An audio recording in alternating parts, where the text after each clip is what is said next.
गंडापुर साहब से ईद मिली जाएगी? मुश्किल है, मुश्किल है। गंडापुर आप ऐसे आप उसका नाम लेकर, गंडापुर बहुत अच्छी और बड़ी अच्छे लोग गंडापुर में रहे हैं, उनकी कौम रही है। आप गंडापुर क्या कि सारे गंडापुरों की तो कम से कम तौहीन न करें। नहीं, मैं आपको समझ आ रही है ना, मैं इस गंडापुर देखिए, मैं चीफ मिनिस्टर साहब की बात, जिससे मेरी मोहब्बत ज़्यादा है, जिसकी आप बहुत मोहब्बत है। आपको ज़्यादा मोहब्बत है, उनको ज़्यादा मोहब्बत है? मेरे ख्याल में दोनों तरफ से मोहब्बत बहुत ज़्यादा है। बहुत ज़्यादा है।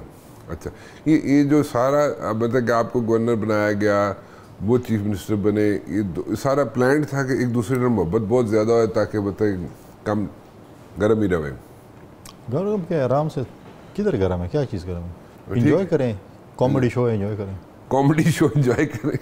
अच्छा, तो हंसी नहीं आती?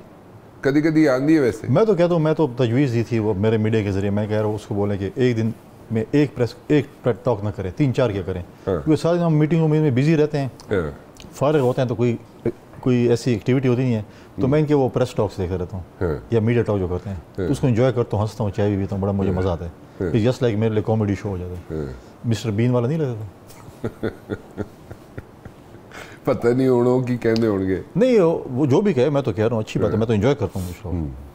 हो सकता है तुम मिस्टर बीन होनू कह रहे हो। नहीं, मैं उसको नहीं कह रहा हूँ, मैं ऐसे कॉमेडी शो की मिसाल, मैं उसको मिस्टर बीन से, तो मिस्टर बीन की क्यों बेइज्जती करा रहे हैं?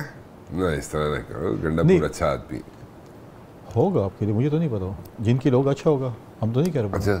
अच्छा मुझे बताएं, what exactly is going to happen in KPK if we talk about only KPK?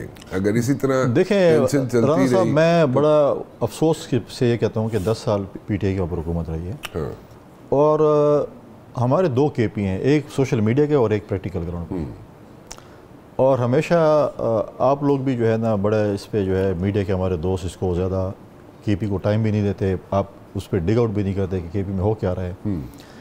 Karachi में 1-2 मोबाइल चोरी होते हैं, नहीं होने चाहिए, स्ट्रीट क्राइम होता है, नहीं होने चाहिए, लेकिन जिस तरीके से आप वो न्यूज़ फ्लैश करते हैं, इस वक्त हमारे इलाकों में लॉ एंड ऑर्डर की ये पोजीशन है कि 18वीं तरमीम के बाद सूबे की जिम्मेवारी है लॉ एंड ऑर्डर क्रिएट को संभालना। सीएम साहब, मेरा भी हल्का सीएम साहब का आज का भी, सीएम साहब के हल्के में आप शाम के बाद मूवमेंट नहीं कर सकते हैं। क्यों? लॉ एंड ऑर्डर, दहशतगर्दी। मैं आपको बताऊँ, कोहाट है, करक है, डी बनू है, लकी है, नॉर्थ वजीरिस्तान है, साउथ वजीरिस्तान है, खा लो आप, मेरे कबाब तकी जा रहे हो, डिग जाएगा। टांक है, डी खान है, इनमें लॉ एंड सिचुएशन ये है कि शाम के बाद कनौइयाँ बनती हैं।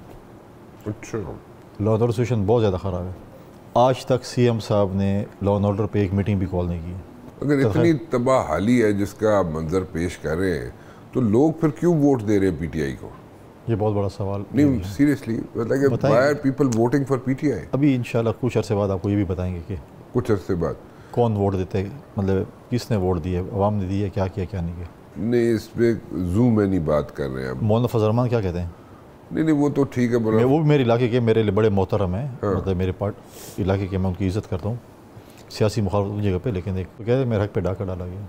नहीं, हो गया ना वो डाका, तो 10 दफ़ा सुन चुके। तो ये जो कह रहे हैं हमारे हक पे डाका डाला गया सिंध में और बलूचिस्तान में और पंजाब में, कहते हैं पीटीआई वाले कि नहीं कहते? सुनिए क्या कहते हैं। तो इनकी तरफ जो चीज़ है हलाल है, बाकी जरा तो मैं ये एक और चीज़ है, मौलाना फजल रहमान साहब अगर कहते हैं, अब कहते हैं मौलाना फजल रहमान साहब गलत कहते हैं, ठीक है, ये ऐसे कर लें, एक जैसे कहते हैं ना कि हल्के खोलो, तो मौलाना फजल रहमान साहब को जिस हल्के पे एतराज़ है खोल दें, वहाँ पर जुडिशल कमीशन बना दें केपी में। तो मौलाना साहब कहे ना खोलो, मौलाना साहब जुडिशल कमीशन बना लेना, जो कहते हैं मौलाना साहब कवर ना खोल दो, मौलाना साहब को चाहिए खोलें, तो फिर आप कहे ना जुडिशल कमीशन वहाँ पर बनाएं, जिस तरह कहते हैं ना बनाएं जुडिशल कमीशन इलेक्शन के हवाले से, तो बना लेना केपी में, किसने मना किया? तो मौलाना साहब उसकी डिमांड करें ना, मौलाना साहब कह रहे हैं मेरे पे डाल दो, जुडिशल कमीशन बना दे। नहीं, तो मौलाना साहब कह रहे हैं जुडिशल कमीशन बढ़ाओ, मैं कह रहा हूं मौलाना साहब कहना हल्के खोलो। ए लोगन कह रहे हैं ना पीटीआई वाले, सुन्नी इत्तेहाद कौंसिल वाले, तो बढ़ा दे ना सूबे वासी के, मौलाना साहब ने ये एतराज़ किया है, बाकी जमातों के भी हम जुडिशल कमीशन बनाने जा रहे हैं सूबे में।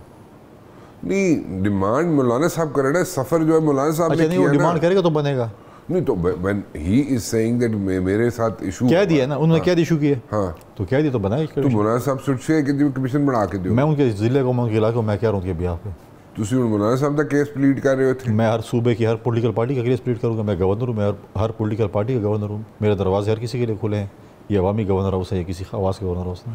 सो आप ये कह रहे हैं कि मौलाना साहब के बिहाफ पे आप कह रहे हैं कि वहाँ पे जुडिशल कमीशन बना दें? बनाए ना, मौलाना साहब का एतराज़ है, बाकी जमातों के भी एतराज़, उसको ठीक करें। जितने हल्कों में मौलाना साहब को इशू है, बाकी पॉलिटिकल पार्टीज़ को भी इशू है, सब आ सकते हैं जुडिशल कमीशन में, तो सब जा सकते हैं।